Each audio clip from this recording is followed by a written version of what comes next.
Trauma doesn't just change how you feel, it changes how you think. Your brain is doing everything it can to keep you alive. Not all scars are visible. Some hide deep inside the brain in electrical storms, in distorted memories, in a nervous system that never learned how to feel safe again. Trauma isn't just something that happened, it's something that keeps happening, replaying itself through the body and mind long after the danger has passed. For millions of people, trauma becomes a silent architect of thoughts, behavior, and identity. But what if trauma isn't a sign of weakness at all? What if trauma is the brain's way of trying to protect you?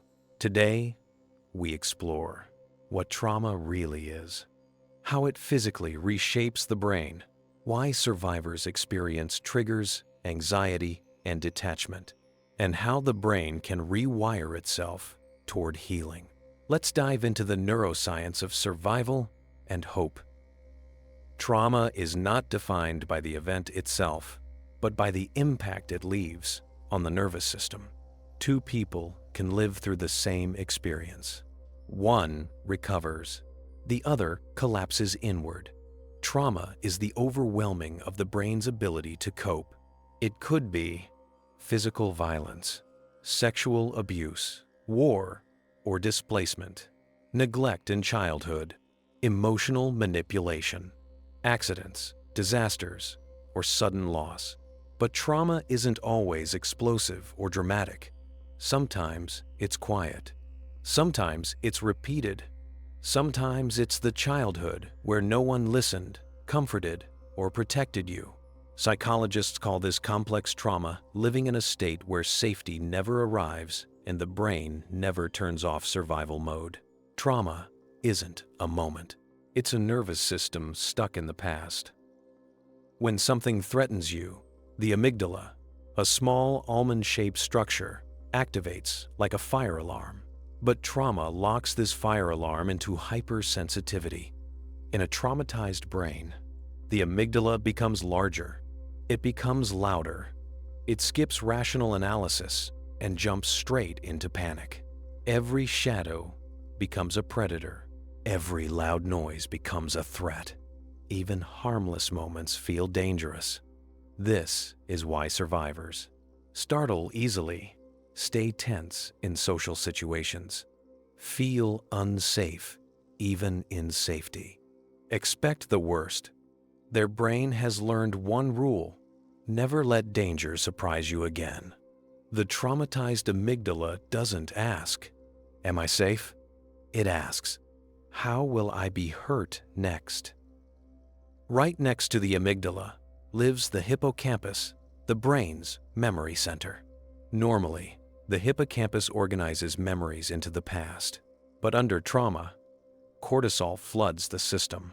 Stress chemicals start damaging hippocampal neurons. The result? Memories become fragmented. Time becomes blurred. The brain cannot file the event away. The past stays present. This is why trauma comes back as flashbacks, nightmares, sudden emotional waves, intrusive thoughts. The memory doesn't feel like something that happened. It feels like something happening right now. Trauma survivors are not remembering. They are reliving. The prefrontal cortex is the rational brain, planning, decision-making, emotional regulation, understanding consequences. But during trauma, this region shuts down. Why? If a lion is chasing you, the brain doesn't want you to analyze the situation. It wants you to run. In chronic trauma, the PFC becomes underactive. Logical thinking weakens. Emotional responses become overwhelming. This is why survivors say, "I know I'm safe, but my body disagrees. I can't control my reactions. My emotions feel bigger than me." The thinking brain is still there, but the survival brain has taken command. Trauma turns the autonomic nervous system into an unpredictable storm. Fight or flight. That's only half the story. There's also freeze. When escape seems impossible, the nervous system collapses. Dissociation, emotional numbness, feeling unreal or detached, shutdown and exhaustion. This isn't weakness. It's a biological defense mechanism, playing dead to survive. Over time, the vagus nerve, the system that regulates calm, becomes dysregulated. The result: chronic anxiety, digestive problems, sleep disturbances, hypervigilance, chronic pain, panic for no reason. But there is a reason. The body still believes danger is here. Children are not small adults. Their brains are still wiring themselves. When trauma hits early, stress becomes the foundation of development. Safety feels like a foreign language. Relationships become confusing and threatening. Identity forms around fear. Children don't say, "I'm traumatized." They say, "I'm bad. I'm unlovable. It must be my fault." The absence of protection becomes written into the brain as, "I don't deserve safety." These beliefs can shape a lifetime. People-pleasing, self-blame, fear of abandonment, attracting manipulators, difficulty trusting love. But none of these behaviors mean someone is broken. They mean someone adapted to survive. Triggers don't ask permission. A sound, a smell, a face, a situation, and suddenly the body drops into a state of emergency. Biologically, the amygdala detects similarity to danger. The hippocampus fails to confirm time and context. The prefrontal cortex shuts down. The body floods with survival hormones, all in a fraction of a second. Why am I overreacting? Because your brain believes it's happening again. Triggers are not irrational. They are memories stored as survival reflexes. Survivors often feel, "It was my fault. I should have stopped it. I'm weak for being affected." But here's the truth. Trauma is never the survivor's failure. It is the failure of the environment to protect them. Shame isn't self-awareness. It's self-punishment. And it serves one purpose: to create the illusion of control.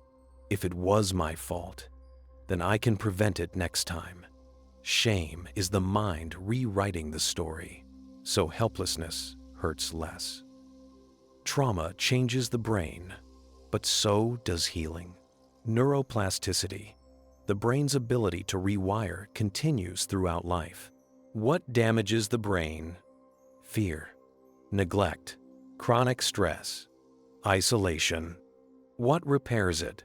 Safety, connection, somatic regulation, purpose, supportive relationships. Therapies that improve trauma healing include EMDR helps the brain reprocess memories. Trauma-focused CBT replaces fear-driven beliefs. Somatic therapies calm the body's alarm system. Internal family systems, IFS, integrates fragmented parts. Mindfulness and breathwork strengthen prefrontal cortex control. Healing doesn't erase the past. It changes the future. There is a concept called post-traumatic growth, the possibility of becoming more compassionate, more resilient, and more self-aware because of what you survived. Not despite the trauma, but through the wisdom it forced you to learn. Many survivors discover deeper relationships, greater empathy, clearer priorities, new meaning in life, a stronger sense of identity. The brain does not only adapt to fear, it can adapt to courage. If trauma has shaped you, remember, your reactions make sense. Your symptoms are not flaws. Your survival strategies were genius in the moment you needed them. You are not oversensitive. Your alarm system was trained by experience. You are not dramatic. Your brain is protecting you. You are not weak. You endured what would have destroyed others. Trauma does not tell the story of who you are, only what you've been through. And your brain, even now, is trying to help you live. You are wired to heal. You are wired to grow. You are wired to survive and to rise beyond survival. The past may have shaped you, but it does not own you. This is the science of trauma. This is the biology of resilience. This is the story of a brain that refuses to give up on you.